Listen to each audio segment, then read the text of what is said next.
வடிச்சு சாப்பிடுறது நல்லதா? குக்கர்ல வைக்கிறது நல்லதா? இது பல வருடமா இருக்கிற பல பேருக்குள்ள கேள்வி.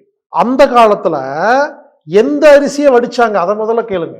இந்த அரிசிய நீங்க 8 முறை வடிச்சாலும் சத்து இருக்கும். பல பேர் ஏன் தெரியுமா நீங்க நல்லா இல்ல, வடிச்சு வடிச்சு சாப்பிடுறீங்க. இப்ப சொல்றேங்க, வடிச்சு சாப்பிடுறது தான் சிறந்ததுங்க. ஆனா ஏன் தெரியுமா எல்லாரும் பிரியாணி பிரியாணின்னு சாப்பிடுறீங்க? குக்கர் சாப்பாடு இன்னைக்கு என்ன பொறுத்த வரைக்கும் கொடுக்கும் பொழுது நம்ம அன்னம் ஒழுங்கா இல்லைங்க, அன்னமயம் ஒழுங்கா இல்லைங்க. வடிச்சு சாப்பிடுறது நல்லதா? குக்கர்ல வைக்கிறது நல்லதா? இது பல வருடமா இருக்கிற பல பேருக்குள்ள கேள்வி. என்னை பொறுத்தவரை நல்லா கவனிங்க. இன்னைக்கு நிலைமையில குக்கர் சாப்பாடு தான் சிறந்தது. உடனே பல பேர் ஆச்சரியமா பார்ப்பீங்க. வாங்க, வடிச்சு சாப்பிடுறது நல்லதுன்னு எல்லாரும் சொல்றாங்க, குக்கர் சாப்பாடு கெட்டதுன்னு சொல்றாங்கன்னு சொல்லுவாங்க. நான் அதுக்கான புரிதல் உங்களுக்கு கொடுக்குறேன். நானும் சொல்றேங்க, வடிச்சு சாப்பிடுறதா நல்லது இல்லைன்னு சொல்லல. அந்த காலத்துல எந்த அரிசிய வடிச்சாங்க? அத முதல்ல கேளுங்க. அந்த காலத்துல கொஞ்சம் வருஷத்துக்கு முன்னால நம்ம பயன்படுத்துற விதையெல்லாம் வீரியமான நாட்டு விதைகள். எந்த ஒரு கெமிக்கல்ஸும் போடாம இயற்கை உரங்கள். பாலிஷ் பண்ணாத அரிசி. அதிகமா பாயில் பண்ணி இந்த அரிசி ஆலைகள்ல அப்படியே கொதிக்க வச்சு தண்ணியில போட்டு அதெல்லாம் பண்ணாம கைவேக்காடு. ஆமாங்க. உரல்ல போட்டு குத்துவாங்க. கைக்குத்தல் அரிசி. இந்த அரிசிய நீங்க 8 முறை வடிச்சாலும் சத்து இருக்கும். ஆனா இப்ப நீங்க சாப்பிடுற அரிசி ஏற்கனவே அந்த விதையே சரியில்லை. கெமிக்கல் வேற போட்டிருக்கு. பாலிஷ் வேற பண்ணியிருக்கு. கண்ணாடி பாலிஷ் வேற பண்ணியிருக்கு. இதுல மாய்ச்சர் கண்ட்ரோல் வேற பண்ணியிருக்கு. ஏற்கனவே அதை வேக வச்சாச்சு ஹை டெம்பரேச்சர்ல. கடைசியா கொஞ்சம் சத்து இருக்கு. அதை தண்ணியில ஊத்தி கொதிக்க வச்சு அந்த தண்ணியை கீழே ஊத்துனா அந்த சத்தும் போயிருச்சுன்னா உங்களுக்கு என்ன கிடைக்கும்? உடம்புல ஒண்ணும் இருக்காதுங்க. பல பேர் ஏன் தெரியுமா நீங்க நல்லா இல்ல, வடிச்சு வடிச்சு சாப்பிடுறீங்க. நான் ஒத்துக்கிறேன். வடிச்சு சாப்பிட்றதா இருந்தா பாரம்பரிய அரிசிய கெமிக்கல் போடாம விவசாயம் செஞ்சு கைக்குத்தல் அரிசியில பாலிஷ் பண்ணாம கை வேக்காடுல நீங்க மண் சட்டியில விறகு வச்சு வடிச்சு சாப்பிடுங்க. அது பிரமாதம். இப்ப புரிஞ்சுங்களா? இப்ப சொல்றேங்க, வடிச்சாப்பிடுறது சிறந்ததுங்க. ஆனா நீங்க பயன்படுத்துற அரிசி சரியில்லை. அப்ப இப்ப இருக்கிற அரிசிக்கு இப்ப இன்னைக்கு நிலைமைக்கு நான் சொல்றேங்க, இன்னைக்கு இருக்கிற நீங்க சாப்பிடுற அரிசிய வடிச்சீங்கன்னா அந்த கீழே போகுதுலையே கஞ்சி, அதுலதான் சத்து இருக்கு. அதனால இன்னைக்கு கடையில விற்கிற அரிசியை தயவு செய்து வடிக்காதீங்க. குக்கர்ல வச்சு என்ன ஆகும் தெரியுங்களா? அந்த கஞ்சி உள்ளேயே தங்கிரும். எனவே இன்னைக்கு நிலைமைக்கு நான் என்ன சொல்றேன்னா, இப்ப நீங்க பயன்படுத்துற அரிசிக்கு குக்கர் சாப்பாடு சாப்பிடுங்க. அந்த விசில் அடங்குற வரைக்கும் வெயிட் பண்ணணும். விசில் எடுத்து விட்டீங்கன்னா அது ஆவியா போயிடும். எலக்ட்ரிக்கல் குக்கர் பார்த்துருக்கீங்களா? அது என்ன ஆகும், சின்ன ஓட்டை இருக்கும். வேக வேக ஆவியா போயிட்டு இருக்கலாம். அந்த ஆவிதாங்க சத்து. இந்த ப்ரெஷர் குக்கர்ல ஒரு 5 விசில் தான் வரும், 3 விசில் தான் வரும். அது கொஞ்சம் சத்து வெளியே போகும், மிச்ச சத்து அப்படியே அந்த சாப்பாட்டுல ஐக்கியமாயிரும்.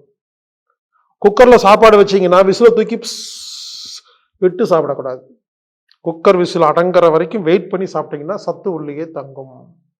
இதை விட பெஸ்ட்டுங்க. ஏன் தெரியுமா எல்லாரும் பிரியாணி பிரியாணின்னு சாப்பிடுறீங்க? பிரியாணினாவே தம் பண்ணுவாங்க. தம்முன்னு என்ன? சத்த உள்ளே அமுக்கிறது. இந்த பிரியாணி செய்யும்போது பாருங்க, அரிசியை வேக வச்சு வடிக்கவே மாட்டாங்க. கரெக்டா அளவா தண்ணி வச்சு நல்லா வேக வச்சு கரெக்டா என்ன பண்ணுவாங்கன்னா மேல ஒரு மூடி வச்சு அதுக்கு மேல தீய போட்டு 2 பக்கம் தீய அமிச்சு என்ன பண்ணுவாங்கன்னா அந்த சத்த உள்ளே தம் கட்டுவாங்க. குக்கருங்கிறது தம் சாப்பாடு தான், புரிஞ்சுக்குங்க. ஒன்று நீங்க பாத்திரத்தில் அரிசி வச்சு சமைச்சிங்கன்னா அளவா தண்ணி வச்சு தம் கட்டுங்க. ஆமாங்க, ஈஸி. நீங்க தம் கட்டி மட்டும் சாப்பிட்டு பாருங்களேன், எல்லாருமே ஈஸியாக செய்யலாங்க. அது ஒரு தடவை ஃபர்ஸ்ட் டைம் செய்யும் போது தான் கஷ்டமா இருக்கும். அந்த டெக்னிக் புரிஞ்சிருச்சுன்னா போதும். அளவா தண்ணி வச்சு கரெக்டாக அந்த டெம்பரேச்சர்ல வச்சு கரெக்டாக வெந்து முடிச்சோன்னா மூடி போட்டு அமுங்கணும், அப்படியே உள்ள அமுங்கணும்னு தம் சாப்பாடு ரெடி ஆயிரும். ஒன்று தம் சாப்பாடு கற்றுக்குங்க, இல்லை குக்கர் சாப்பாடு சாப்பிடுங்க. வடிக்கிறதா இருந்தால் உங்களுக்கு நீங்கள் உங்களோட பாரம்பரிய அரிசி கெமிக்கல் பயன்படுத்தாமல் பாலிஷ் பண்ணாமல் இருக்கிற அரிசியான்னு கன்ஃபார்ம் பண்ணுங்க.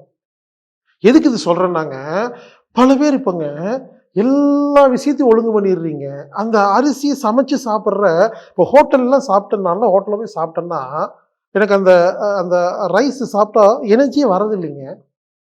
ஹோட்டலை விடுங்க, பல வீடுகள்லேயும் இல்லை. ஏன்னா எல்லாரும் அரிசியே கெட்ட சத்து இல்லாத அரிசி, அதையும் நல்லா வடிச்சிடுறாங்க. அந்த வடிச்சு கீழே போகுது இல்லைங்களா கஞ்சி, அதாங்க சத்து. பேசாம அந்த கஞ்சி மட்டும் எனக்கு கொடுத்துருங்க, நீங்க சாப்பாடு சாப்பிட்டுக்குங்க, நான் நல்லா இருப்பேன்.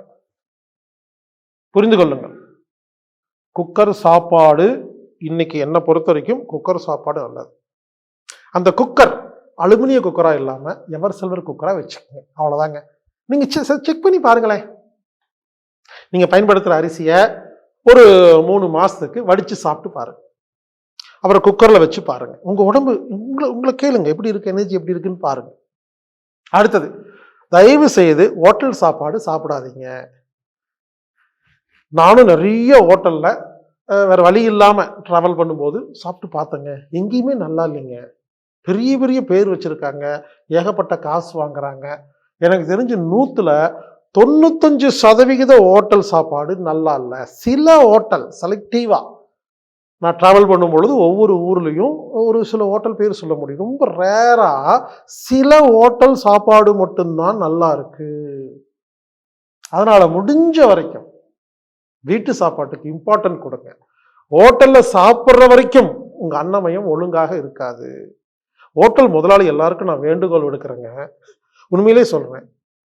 ஹோட்டல் முதலாளிகளே 3 நேரமும் அந்த ஹோட்டல் சாப்பாடை, உங்க ஹோட்டல் சாப்பாடை நீங்க சாப்பிடுங்க. நீங்க நல்லா இருந்தீங்கன்னா ஹோட்டல் நடத்துங்க. யோசிச்சு பாருங்க. எந்த ஒரு சட்னிலையும் தேங்காவே இல்லைங்க. தேங்காயில் இருக்க பாலெல்லாம் எடுத்து இடியாப்பத்துக்கு வச்சுக்கிட்டு சக்கையில சட்னி வச்சிருக்காங்க. சாப்பிட்டா ஒண்ணுமே இல்லை. அந்த சக்கையை ஜீரணம் பண்றதுக்கு நம்ம உடம்புல தான் சத்து செலவாகுது. எந்த ஹோட்டல் சாம்பார்லையும் பருப்பே இல்லைங்க. அது என்ன பருப்புன்னே தெரியல. நானும் வீட்டில் சாம்பார் செஞ்சு சாப்பிட்றேன், அது வேற மாதிரி இருக்கு, ஹோட்டல்ல வேற மாதிரி இருக்கு.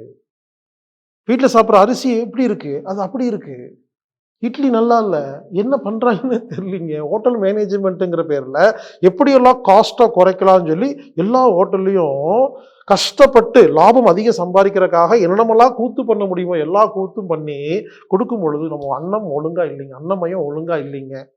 எனவே ஹோட்டலில் சாப்பிட்றத அவாய்ட் பண்ணுங்க. அப்படி சாப்பிட்றதா இருந்தால் நல்ல ஹோட்டலாக நீங்களே செலக்ட் பண்ணுங்க, சாப்பிட்டு பாருங்க, தெரியும். சில ஹோட்டல் நல்லா இருக்கு, பாராட்டுறேன். ஹோட்டல் முதலாளிகளே, தயவு செய்து லாபம் கொஞ்சம் நிறைய லாபம் வருது, கொஞ்சம் குறையும், அவ்வளோதாங்க. நல்ல பொருள் கொடுக்கறனால எல்லாம் உங்களுக்கு லாபமெல்லாம் ரொம்பலாம் குறைஞ்சு போயிடாதீங்க. அது ஒரு புண்ணியங்க. அதனால ஹோட்டல் எல்லாம் ஒழுங்கு பண்ணுங்க. தயவு செய்து நல்ல உணவை கொடுங்க, ஹோட்டல் உணவை அவாய்ட் பண்ணுங்க. அப்படியே ஹோட்டலில் சாப்பிட்றதா இருந்தாலும் சில பொருள், இப்போ பொங்கல் வச்சுக்கலாம், அவ்வளோ பெரிய அடல்ட்ரேஷன் பண்றதில்லை. பொங்கல், அப்புறம் சப்பாத்தி, உப்புமா, இது மாதிரி சில பொருள் பார்த்தீங்கன்னா அதிகமாக அதில் வந்து கெடுக்கிறதுக்கு வாய்ப்பு இல்லை. அந்த மாதிரி பொருளாக செலக்ட் பண்ணுங்க. இப்போ காலையில் வச்சு பொங்கல் உங்களுக்கு மதியம் சாயந்தரம் கொடுக்க முடியாதுங்க. உப்புமா காலைல வச்சு உப்புமா நைட்டு கொடுக்க முடியாது. இதே இட்லி, தோசை இதெல்லாம் பார்த்தீங்கன்னா மாவு அது 40 நாளாக கேரி ஃபார்வேர்ட் ஆகிட்டு இருக்கும். So idli, dosa, fried rice, அந்த மீல்ஸ் இதெல்லாம் ஃபுல்லாக கெட்டு போச்சு. அப்போ நாங்கள் யோசிக்கணும், ஒரு ஹோட்டலில் போகும்போது எந்த உணவு அதிகமாக ஸ்பாயில் பண்ணியிருக்க மாட்டாங்க. அந்த மாதிரி பொங்கல், உப்புமா, சில ஹோட்டலில் சப்பாத்தி, பூரி, சிலதெல்லாம் வந்து அப்போ பூரி மசாலானா அப்போ செய்வாங்க, அதை அடுத்த நாள் கொடுக்க முடியாது. சட்னி சாம்பாரில் அப்படியே வச்சு வச்சு கொடுக்குறாங்க. குறிப்பாக மாவு ஐட்டம் எல்லாமே ரொம்ப நாள் பழசாக இருக்குதுங்க. அரிசி எல்லாமே வடிச்சிடுறாங்க. இந்த பொரியலெல்லாம் பார்த்தீங்கன்னா முட்டைக்கோசை போட்டு நல்லா கொதிக்க வச்சு தண்ணி அப்படியே கீழே ஊற்றிக்கிட்டு சக்கையில் பரட்டி போட்டு கொடுத்துட்றாங்க. அப்போ அந்த முட்டைக்கோசுலையும் சத்து இல்லை. உருளைக்கிழங்கு வேக தண்ணி எல்லாத்தையும் வேக வைக்கிறாங்க, தண்ணி கீழே கொட்டுறாங்க, கொடுக்குறாங்க.